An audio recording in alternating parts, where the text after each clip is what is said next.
તમારા જીવનમાં મનગમતી વ્યક્તિ આવી અથવા મનગમતી વ્યક્તિ જીવનમાંથી જતી રહી, બહુ મોટો પ્રશ્ન છે ને. દુનિયામાં 40% સુસાઇડ આના લીધે થાય છે. કારણ કે એક વ્યક્તિ માની લેતી હોય છે કે જે વ્યક્તિ એને ગમી ગઈ એ વ્યક્તિ મારી માટે જ સર્જાણી છે. એ પાછલો ભાગ ખોટો છે. તને જે વ્યક્તિ ગમી જાય એ વ્યક્તિ તારી માટે જ સર્જાણી છે, એ જરા વિભાગ પાછલો ખોટો છે. પણ વી સ્ટાર્ટ બિલીવિંગ ઇટ. એના લીધે કેટલા બધા મોટા પ્રશ્નો થાય છે, મર્ડર્સ થાય છે ને. મનગમતી વ્યક્તિ જીવનમાં આવી, મનગમતી વ્યક્તિ જીવનમાંથી જતી રહી. પ્રારબ્ધનો ખેલ છે, ભગવાનની ઈચ્છાનો ખેલ છે. Why are you getting disturb?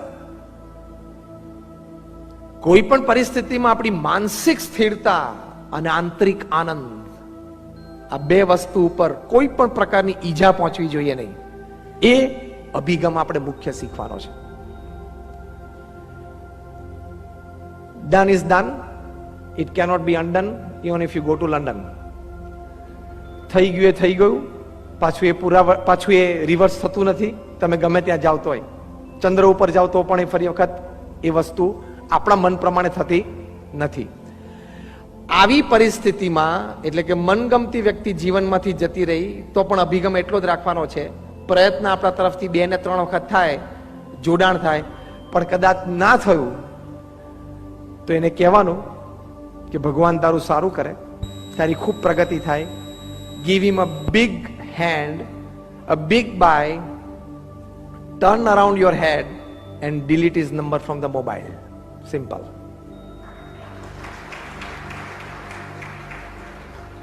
એને શુભેચ્છા પાઠવવાની, એનું સારું થાય એવી એકવાર પ્રાર્થના કરી લેવાની, 2 કે 3 વખત જોડાણના પ્રયત્ન પછી ગોળ ફરી જવાનું અને મોબાઈલમાંથી ડિલીટ નંબર કરી નાખવાનો. એટલે શું, ફરી વખત સ્ક્રોલમાં પાછો નંબર આવે નહીં, અને આવે ને પાછું દુઃખ આવે. You tried your best, it did not happen, accept it, don't get disturb. કે જીવન તો આપણે જીવવાનું છે ને. તો વ્યક્તિગત જીવનમાં જ્યારે આવા પ્રશ્નો આવે, સંબંધોના પ્રશ્નો આવે, ત્યારે બહુ જ ફર્મ, દ્રઢતાપૂર્વકનો અભિગમ અપનાવવો ખૂબ જરૂરી છે. નહીં તો આંતરિક દુઃખમાંથી વ્યક્તિ બહાર જ ના આવી શકે. આપણા સ્વજન કોઈ મૃત્યુ પામે, નાની ઉંમરે મૃત્યુ પામે, તમારા છોકરાને હાર્વર્ડમાં બિઝનેસ એડમિનિસ્ટ્રેશનમાં એડમિશન મળે, MBA થાય, $1 લાખ પગાર અમેરિકામાં ચાલુ થાય, 6 મહિના પછી કાર એક્સિડન્ટમાં એનું મૃત્યુ પણ થઈ શકે છે. પ્રમુખ સ્વામી મહારાજ આની માટે સુંદર એક અભિગમ શીખવાડે છે, અને એ અભિગમથી ઘણા બધાના જીવનમાં આ પ્રકારના પ્રસંગો બન્યા તો સ્થિર રહી શક્યા. પ્રમુખ સ્વામી મહારાજ શીખવાડે છે કે હાર્વર્ડમાં એડમિશન મળ્યું એ પણ ભગવાનની ઈચ્છા. એ છોકરો ગ્રેજ્યુએટ થઈને વન્ડરફુલ સેલરી અને ગુડ જોબ, ગોડ્સ વિશ. અને કદાચ એ છોકરો નાની ઉંમરે મૃત્યુ પામ્યો, ભગવાનની ઈચ્છા સમજજો. કારણ કે ના સમજો તમે બીજું કરી શું લેવાના? દેશી ભાષામાં શું કહે છે? લે થાય કર લે. તો શું થવાનું શું છે? થઈ શું શકવાનું છે આપણાથી? કશું જ નથી થઈ શકવાનું. તો એ વખતે આવા સ્પષ્ટ અને ખૂબ દ્રઢતાપૂર્વકના અભિગમ અમુક દ્રઢ કરીને રાખવા જ જોઈએ. અને અભિગમ ક્યારે દ્રઢ થાય કે તમે 10 પ્રકારના દુઃખ એક ચિઠ્ઠીમાં લખી રાખો, એમાંથી 2 તો બધાને આવે છે. એમ આઈ રાઈટ ઓર રોંગ? 10 પ્રકારના દુઃખ લખી રાખવાના.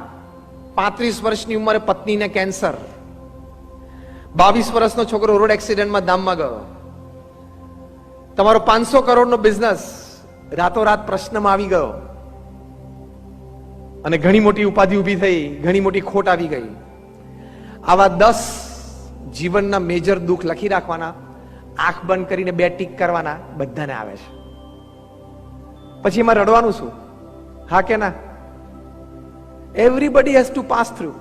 Nobody has reached heaven. અંગ્રેજીમાં એક બહુ સરસ કહેવત છે, nobody has reached heaven without passing through hell. નરકમાંથી પાસ થયા વગર કોઈ સ્વર્ગમાં પહોંચ્યો જ નથી.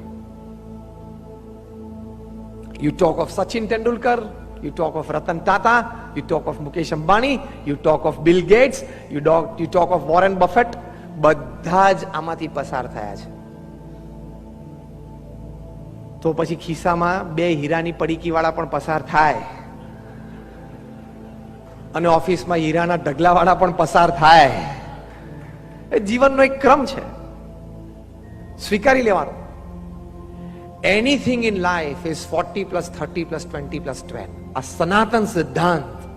કદાચ આજના પ્રવચનમાં બીજી કોઈ વાત તમને યાદ ના રહે તો આ યાદ રાખજો કે જીવનના પ્રસંગો, ઘટનાઓ, જીવનમાં સંબંધો એ બધા 40, 30, 20 અને 10 જ છે. તમારા મોબાઈલમાં જેટલા મોબાઈલ નંબર ફિટ કરેલા છે એમાંથી 40% જોડે તમારા લાઈફ ટાઈમ સારા સંબંધો રહેશે. તમારા વિચારેલા કામ 40% સારા થશે. In work and relationship, out of all that you have, 40% goes perfect. 40% perfect જાય. બીજા 30%, આને શું કહે છે? 40, 30, 20, 10 નો નિયમ, ધ રૂલ ઓફ 40, 30, 20, 10.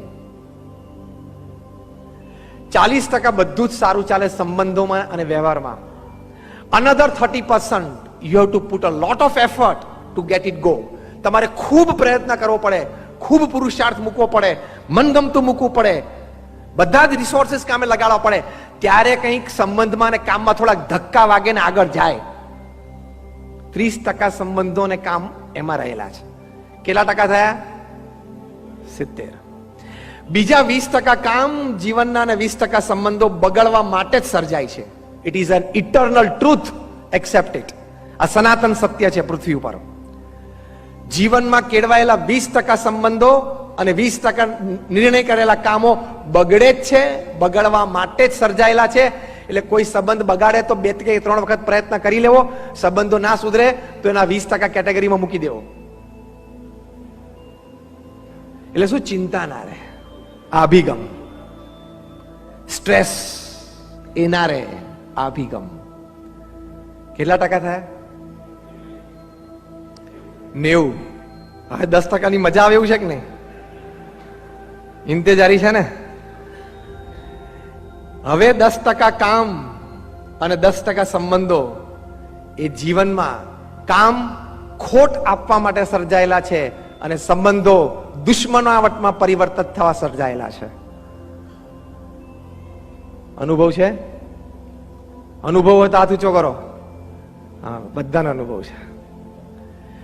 દરેક વ્યક્તિના જીવનમાં નિર્ણય કરેલા 10% કામ, એટલે જેટલા કામ નક્કી કરે એમાંથી 10%, અને જેટલા સંબંધો બાંધે એમાંના 10%, એ 10% કામ તમને ખોટ લાવવા માટે, એકચ્યુઅલી તમે એમાં પ્રોફિટ જોતા હતા પણ લોસ આવી જાય, એ ખોટ લાવવા માટે સર્જાયેલા છે. અને ટોટલ સંબંધોમાંથી 10% સંબંધો દુશ્મનાવટમાં પરિવર્તિત થવા સર્જાયેલા છે. They were created to create enmity. જીગરજાન મિત્ર જાણી દુશ્મન બની જાય. હા કે ના? ખોખારો કઈ ખાવા પડો છો ને? અનુભવ છે જ. This is the rule of 40, 30, 20, 10. આ કાયદો છે પૃથ્વી પર 40, 30, 20, 10 નો. આ કાયદો જાણી રાખ્યો હોય, આની સમજ પ્રાપ્ત કરી લીધી હોય અને પછી એને સ્વીકારી લીધો હોય તો એ જે અભિગમ બંધાય એમાં કોઈ દિવસ કામમાં ખોટ જાય, કામ બગડે કે ઓછો લાભ થાય, અથવા સંબંધો ઓછા બગડે, વધારે બગડે, અથવા સંબંધો દુશ્મનાવટમાં પરિવર્તિત થાય, ત્યારે છેલ્લા 20 અને 10% નું વિચારી લેવું કે 7 અબજની વસ્તી બધી આમાંથી પસાર થાય છે.